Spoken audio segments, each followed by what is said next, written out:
Soyez bénis. En quoi consiste l'évangile le plus subtil de Satan?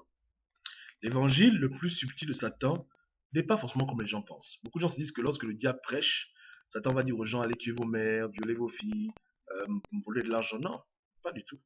L'évangile de Satan, le plus puissant, le plus destructeur, consiste à prêcher des choses qui tournent autour de Jésus, mais pas Jésus lui-même. C'est quoi? Voilà comment le diable arrive à envoyer des centaines de milliers de pasteurs, de bishops, d'apôtres sur le monde, partout sur le net, pour pouvoir blaguer les gens. C'est des gens, ils vont te parler de tout, hein, sauf de Jésus. C'est-à-dire qu'ils ne vont pas t'amener à connaître Jésus-Christ pour toi-même. Tu comprends? Ils vont te parler de la dîme, ils vont te parler du baptême, ils vont te parler des débats, ils vont te parler de tout ce qui pivote autour de Jésus-Christ, mais jamais de Christ lui-même. Ils ne vont pas t'amener à connaître le Sauveur pour toi-même.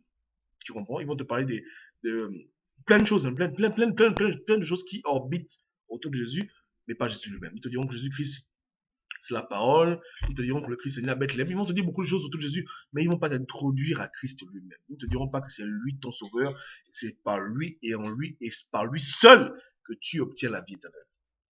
Amen. Beaucoup de gens blaguent, là. Ils tournent autour de vous. Vous comprenez? Et j'ai vu des évangiles prêchés où des gens font 4 heures de temps, mais à la fin, l'évangile, il est vide, il est nul.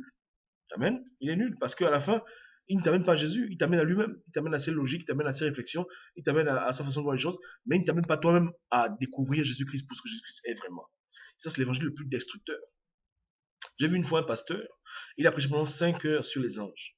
À quoi ressemblent les anges? Ils sont comment à la fin, tu es content, tu es excité, ouais, les anges, mais après, tu te dis, mais attends, en quoi est-ce que cette connaissance m'est utile dans ma vie et même dans mon salut? Donc, ce que le diable fait. L'analogie la plus simple pour comprendre ce que le diable fait avec les Écritures, avec la Bible, etc., avec ces faux pasteurs qui prêchent bien et qui ne prêchent pas la vie, c'est un peu comme si tu vas chez un médecin. Tu vas chez un médecin parce que tu as un mal de ventre. Ton ventre te fait très très mal. Amen. Et quand tu vas chez le médecin te prescrit un médicament pour les yeux. Un très très bon médicament pour les yeux. Mais pourtant, tu as mal au ventre.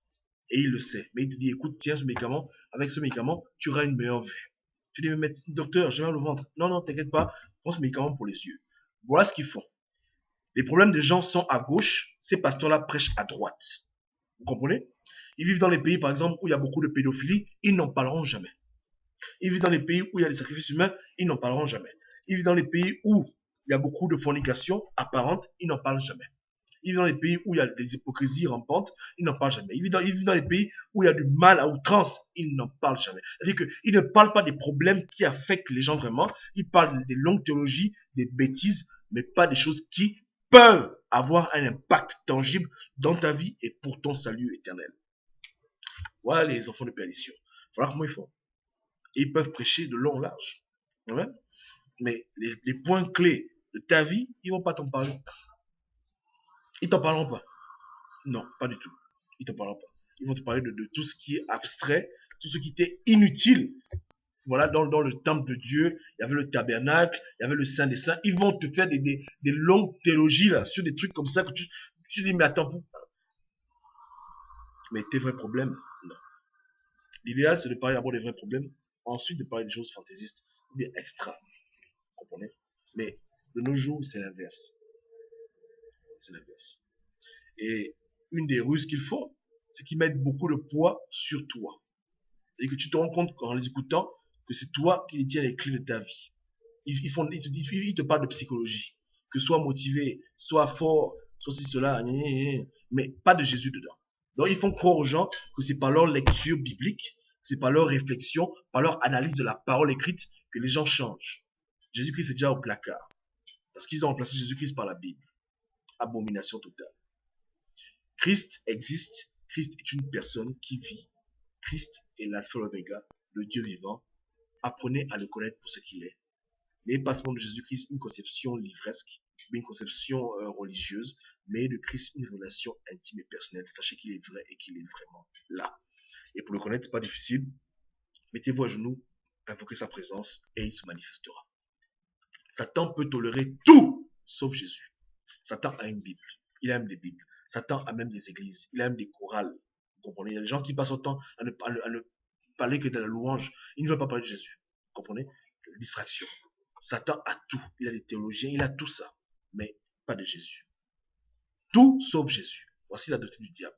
Tout sauf Jésus. Même la Bible, pas de problème. Les pasteurs, tout ça, tout sauf Jésus. C'est-à-dire qu'il veut tout sauf Jésus. Tout il peut tolérer. Mais il ne faut pas que les gens aillent à Jésus-Christ lui-même. Que les gens aillent à un concept de Jésus. Que les gens aillent à des lectures de Jésus. Tout ça, c'est bon. Mais il ne faut pas que Christ se révèle à quelqu'un. C'est ce que le diable ne peut pas. Donc, il garde les gens captifs dans les outils qu'il a idolâtrisés pour garder les chrétiens emprisonnés. Comme les Bibles, les églises, les assemblées, etc. C'est devenu des systèmes qui gardent les gens captifs et qui empêchent que les gens puissent avoir avec Jésus-Christ une relation intime où le Christ lui-même te parle, te répond dans tes prières et te guide par la vérité. Amen. C'est ce que les gens font. Amen. Mais le temps est arrivé d'ouvrir les yeux aux gens. Donc, quand tu écoutes un youtubeur, quelqu'un qui se dit être biblique, amen, il a une grosse Bible, là, il dit, théologie. Prends ton temps, écoute bien ce qu'il dit. Ne sois pas seulement flatté par ces belles paroles et par ces jonglages bibliques, mais à la fin, demande-toi, est-ce que ce qu'il t'apprend maintenant a un sens?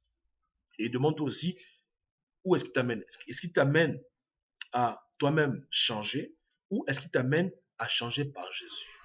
À la fin, qui est le boss? C'est toi-même tes lectures, ou bien c'est Jésus qui est le boss? Qui a le pouvoir? Parce que ces faux pasteurs, ces faux youtubeurs vont vous faire croire que le pouvoir vient de ta lecture et de ta compréhension. C'est ça qui te réforme. C'est n'importe quoi. Le changement ne vient que par Jésus.